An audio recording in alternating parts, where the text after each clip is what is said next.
Welcome to a Leader's Journey podcast. I'm your host, Joel Gunn. I am so excited to have Rich Case with me today. Rich and I have known each other about 7 years. He's a dear friend and a very close mentor of mine, a really special person to me. So, Rich, been waiting to have you on the podcast for at least a year, but Yeah, getting our calendars to sync has been a challenge. So, thanks for making the time.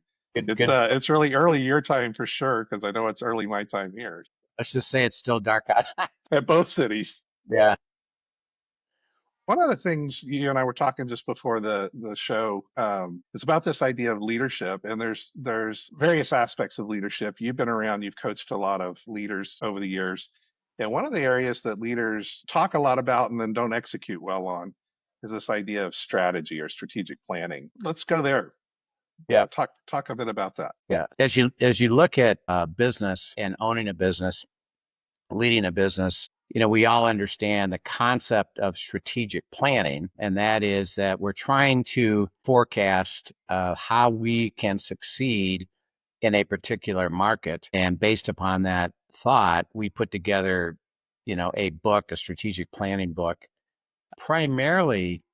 And then I saw this when I ran a Fortune 500 division to small businesses, is that there's a lot of energy put into the book, and we go through a system, and we gotta put all this out. And what I noticed when I was part of that was we did this great, really terrific book. We had professionals help us with the strategy, and we had a strategy, and we had to conform to all of this detail. When we got the book, and what I noticed is the book stayed on the shelf and the reason isn't because we didn't care about it. It's because the dynamics of what happens every week, every month changes. And really, you're reacting to the things of the moment and what's happening in the marketplace. Because think of the simplicity of it. We're trying to strategize into the future, but we actually don't know the future. So as the future unfolds, they're different than what we thought, and we have to react to that. So when we look at as strategic planning, what I try to teach people is more strategic thinking, and don't spend way too much energy on all the detail beyond the initial three things that are important in strategy. And so let me lay those out. One is values. What is our company going to be known for based on our value system that emanates from you as the leader, then your senior executives, and then all the way down through the company. And one of the issues of strategic planning is to establish those clearly and then consistently come up with a way to communicate that down to the organization, particularly as new people come on board, and particularly as you bring on executives on board, because they need to understand the culture, the values that you're establishing in. And that can be very, very consistent, because that really isn't dependent on what happens in the future. It's really how we live it out. So number one would be values, and that has to be clear. And then, of course, the leader actually has to live out the values. So, for example, if we treat people, let's say we treat people with honor and respect, but the leader is seen berating people or dismissing people and not living out that value, well, then they become hollow. Mhm. So they have to be real, and they have to be understood, and then we have to live them out. Number two is vision. The Bible says, where there's no vision, the people perish. So we cast a vision of here's what we're working to do in our particular business. And you give them a reason, a motivation for the drive of what we believe is worthwhile. And it's not that we've already achieved it, but here's where we're headed, and we have a vision. So like, for example, when I even ran a Fortune 500 company in the healthcare business, our vision was that we would be the premier company with technology in the industry. And then we push that further in terms of software. And this is way before cell phones and emails and all that stuff. It was, we're going to use software to make it easy for our customer to order, for example. And then our technology of our products was going to be the finest. So we laid that out as a vision. So we drove it with how do we serve that customer with technology?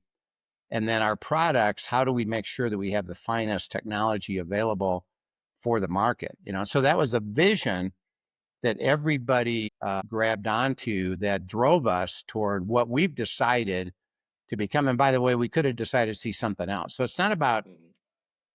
finding the magic thing, it's what we are committed to. And there's reasons for that because we thought it was worthwhile. We thought we had the talent to do it. And we established a vision of some kind. And so every company needs vision that you're drawing people into something, what I would just say something exciting. I want to be part of this. And then third is what I call initiatives, and these are going to be dynamic. But let's say we start a year with what we call initiatives. We assess the market, which by the way has to be based on the truth. What's going on in the market? Where do we currently fit in that market? Are we leader? Are we down the path? We have a small market share. We have a big market share. There's facts that we have to understand. What's the truth about our position?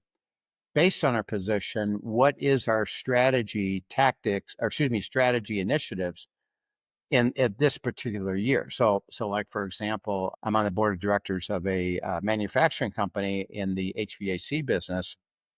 They've had different initiatives. So it would be one year, it might be we really want to work at developing brand new products for the market, and we're going to take a lot of energy to do that. A second initiative was we have to come up with a way to get closer to our customers because their demand is really our demand.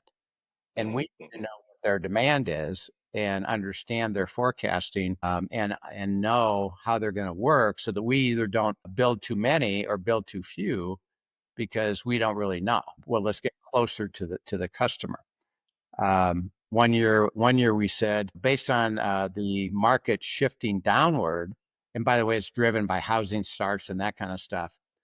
Mhm. This year we're going to go toward cash flow. We're going to increase our cash flow. Not going to worry about growth. We're going to streamline our operations, and this is our initiative for this year. So usually, a company can develop, two, three, four, five initiatives based upon what we would like to fulfill this particular year. Now, this is interesting. If you do that year after year, here's what you find. Guess what? 2 years from now, what we did 2 years ago aren't the same initiatives anymore. And see, you Mhm. see the difference of a strategic plan. See, we said, oh, a 5-year plan, this is all the stuff we're going to do. Well, 2 years later, you're already doing something different uh, because the things have changed. And what are our initiatives? Then we agree. We have agreement on the initiatives, and we all say yes to that. Yes, meaning, the leader and his senior executive team.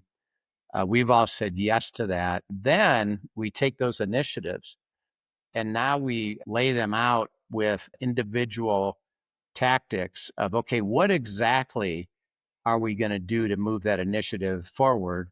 And that has to have task timelines and accountability. And what we did, and I've seen this all the time, I have to assign a champion to each one. If I don't, it never really it gets done because it becomes Mhm. nobody's responsibility. But we assign a champion. Here's your priority. Here's your actions that you've agreed to. Then I have that executive. You lay that out with your people, and then you come back and present to the executive what I call a council or team.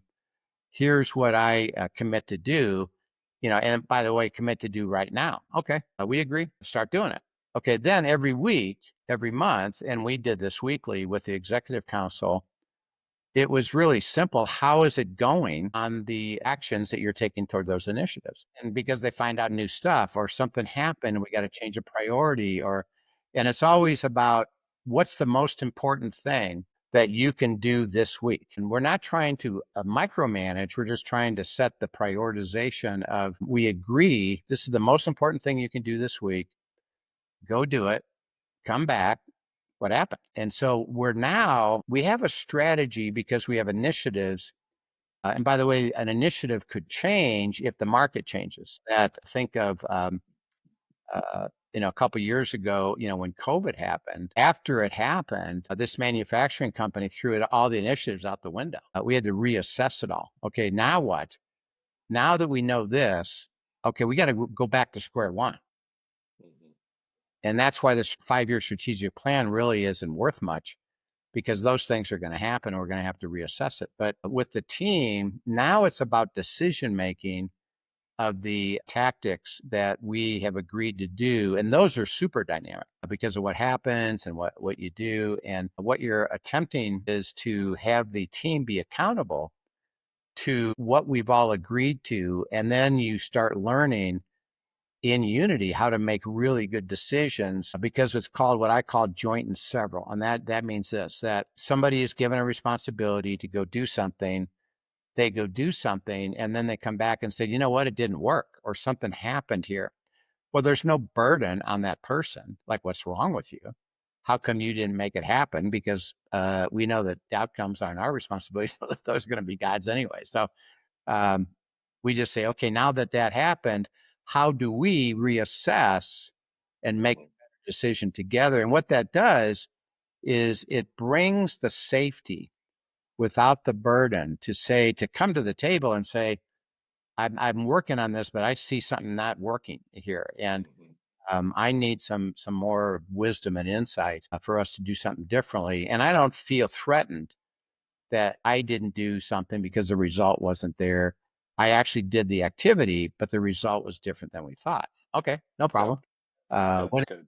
what happens now? And now we can together assess, and that's very, very dynamic toward prioritization, trade-offs that we have to make, and then action that we do agree to. And then all we do is expect is to have that person with competence, get it done. And so what that leads to, by the way, and we can talk about this in our next session, the goal of the leader is super, by the way, because of the privilege. And here's a question I ask the execs is, are you enjoying what you're doing? Mhm. Are you having joy? Because you have the privilege of putting things together in a way that brings joy to you, and you've been given that privilege by God to do that. Why are you not doing it? And then Yeah. secondly is, how do you help get the right people in the right spot so that they can carry out their task with competence, and you and the team hold each other accountable to that, to fulfill what they've said they're going to do, and establish priorities. And because why? Well, because everybody drifts in what they think is important, and it's just natural. It's not purposeful. It's just natural. Yeah, go ahead. You've mentioned the word accountability a couple of times, and people are always saying, "Hey, make me more accountable, hold me accountable." It's a popular thing in the leadership circles the last several years. And one of the things that dawned on me as you were talking is there's a discipline that goes with accountability, and specifically discipline around consistency. So those weekly meetings where your executive team would come together and you say, "Hey, what's your status on this initiative?" And they'd report out, 1 minute, 5 minutes, whatever it was. And then the team would say, are you getting, assessing the outcomes? And if the outcomes are drifting, well, then there's this realignment. And because of that weekly cadence that you mentioned, I think that's, so often we're saying, well, hold me accountable, or somebody make me accountable, or, I need to be more accountable. And then we don't put any kind of mechanism or discipline in place for that. And I see that often missing is, the weekly meeting doesn't happen. And then it's, 3 weeks, the meeting hasn't happened. And then it's 3 months, the meeting hasn't happened. And yet people are wanting to be more accountable. Right. Yeah. And the uh, what we would do we would hold them weekly meetings, and that would be geared around. Again, we agreed that next week the most important thing to do was this, and all we're looking for is, what did you discover or what happened based on what you did? And it's very simple, because a lot of times the answer is, we're right in the middle of this and it's being fulfilled, and there's nothing new to report yet. And so we don't go any further than that. Okay, great. We're not going to Yeah. waste any time, because I don't care about, well, tell me everything you did. I don't care about that. It's, are you doing what we said we're going to do? And then what happened? And if nothing has happened, or everything, you know what, everything's coming out exactly like we thought, Yeah, I'm great. on track. We would do that once a week. Now, once a month, we had an additional session, and that was around what we call a dashboard. And we had financial information, we had uh, individual initiative information that we were gathering. So we saw the trend, the process of, we expected we had a budget of, let's say, of course, I was running a $750 million division, so our sales per month had to be 60 million. So, um, well, we have a dashboard, and did we hit 60 million or not? And if you didn't, then it's like, okay, well, and then I expected my execs, if we either high or low, to come and say, well, I know why. Well, why? Because they actually understood. They had to come to the meeting with an understanding. Hmm. I don't want to go into that detail, but you do. And then come to the Hmm. meeting and explain, here's what's happening. And do we need to do something different? And does that change our initiative, or does that change our tactics? And Hmm. so we would have a monthly dashboard meeting, and that would be geared toward, again, financial results, but also things around, an initiative. Like, for example, when we were developing technology, we have an R&D project of how's it going? And we said, here's what we're trying to do. There would be a dashboard around progress toward that fulfillment of the technology. Hey, we're getting good results, or we've done 5 experiments and nothing worked. And again, the burden isn't on what's wrong with you. It's Hmm. actually, you need to come to the table with the truth so we can say, you know what, are we going to make this? And maybe not. I mean, if we don't, maybe we should cut it and go do something else. And that's why strategy is very, very dynamic, because it's really more setting the broad initiatives and then doing individual tactics now with the right people, and then keeping track of those, because the decision making is really where strategy is carried out. Rich, just before we wrap up this episode, you touched on something a moment ago about, and I'll just call it fear, right? I come into a meeting and I'm afraid to report what's going on because of how I might look, or the last guy that brought news like this is no longer with the company, all kinds of extremes, right? How do you coach your CEOs and your highest level executives if the culture's been that way or if it's currently that way? How do you coach them? What's your advice to them to start to change that climate? Yeah, it's you change the discussion from you're responsible for the result, because that's really presuming outcome that I can't control, because the market dictates, the situation dictates, what happens dictates. Even when you look at sales, for example, you have a sales manager. Our goal is 60 million. I never said to that sales manager, if you don't get 60 million, I'm going to fire you, or I'm going to put a burden on you. If I did, by the way, interesting enough, if I did, he wouldn't achieve it. He would be so fearful Hmm. and fulfill it. Rather, what have we, and this is what we call joint and several, what have we decided are the most important things for you to go do, you and your team go do, to achieve the outcome? And we've agreed on that. The focus when we come together is, what did you do? Did you do what we said we were going to do? The only time I would get upset with somebody is they said they're going to have their salesman meet, in the medical business, would be meeting with, you know, uh, 2 hospitals a day. Okay. 44 hospitals this month. It's very simple. How many hospitals did you see? Well, we saw 60. Great. We saw 10. Wait a minute. Wait a minute. 10? We said 2 per day. What were they doing? Yeah, well, and so, well, that guy now isn't leading his team. And I have Hmm. to deal with that, not about the outcome. It's about the commitment to the activity. Right. That's good. And as they did, and then it said, I did 44. Great. What happened? Well, we only got 2 new ones because. Okay. What do you think it's going to take to get some? See, the discussion changes. It's not like, Hmm. what's wrong with you? It's now that we know the truth and you did the activity, which is what you committed to do. The outcome is what we have to discuss, is driving, do we make a different decision? The burden isn't on you, the burden is on us. Uh, and that shifts from the fear that you talk about, because if I don't achieve it, if I don't achieve it, if I don't achieve it, it's on me. See, I understood. I had to release everybody from that burden. Yeah. Uh, and all we did was together say, okay, now what happened? Now what happened? Based on now what we'll go together, make a good decision. And I just expect you to come to the table with the truth. What did you do that we agreed to? And what happened with result, or where is it at? And then based upon that truth, there's no heaviness there. It's like, okay, let's rethink this. Let's reshuffle this.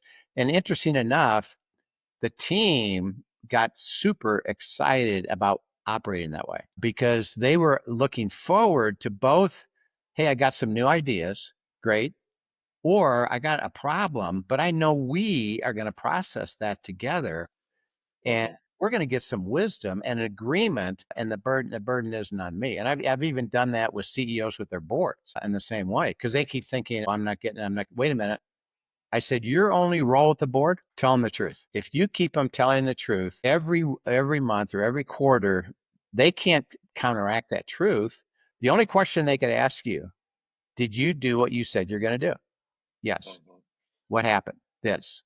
Now they have to deal with, okay, well then we got to rethink this. And they're the decision makers, not you, to ultimately decide, what to do if that's what. And by the way, boards, they're thinking at the level of what we said initially, and that is, should we change an initiative because we see that something isn't different?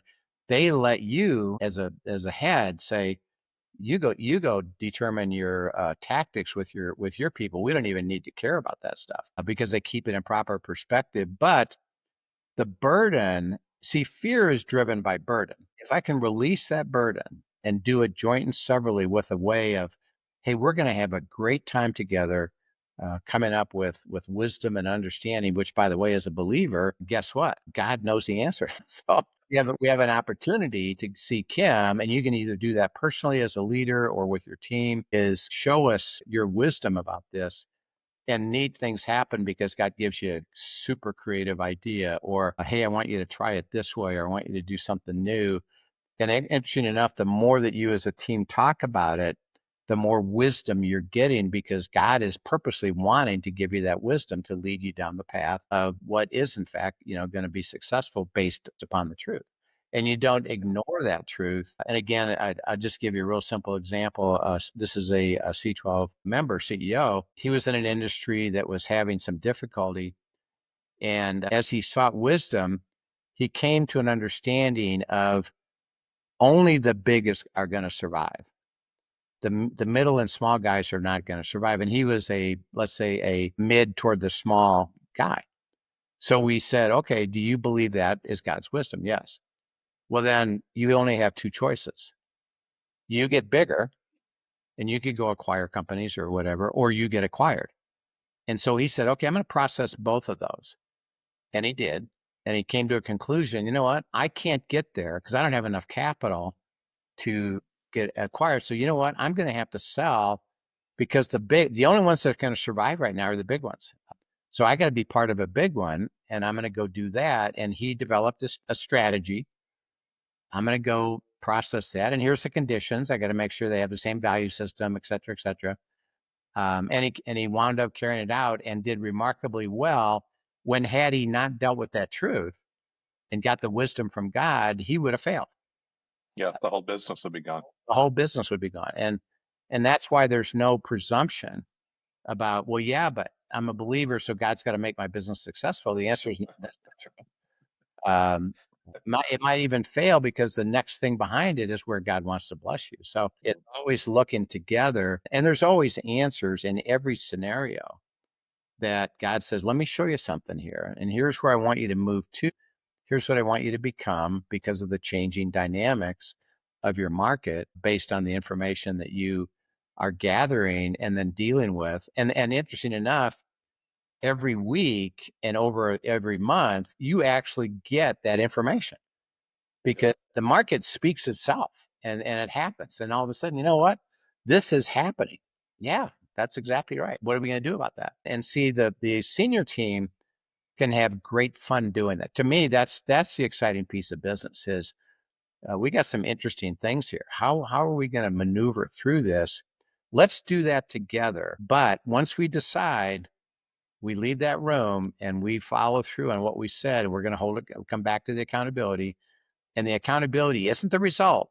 It's, did you fulfill what you said you're going to do, and your team? It's the action. Rich, this has been a great episode. I want to pick up on the next episode what you said earlier, the privilege and the joy of leadership, and let's unpack that a little bit. Yep, that's good if we do that. All right, thanks for your time. Thanks for joining us for this episode of A Leader's Journey podcast.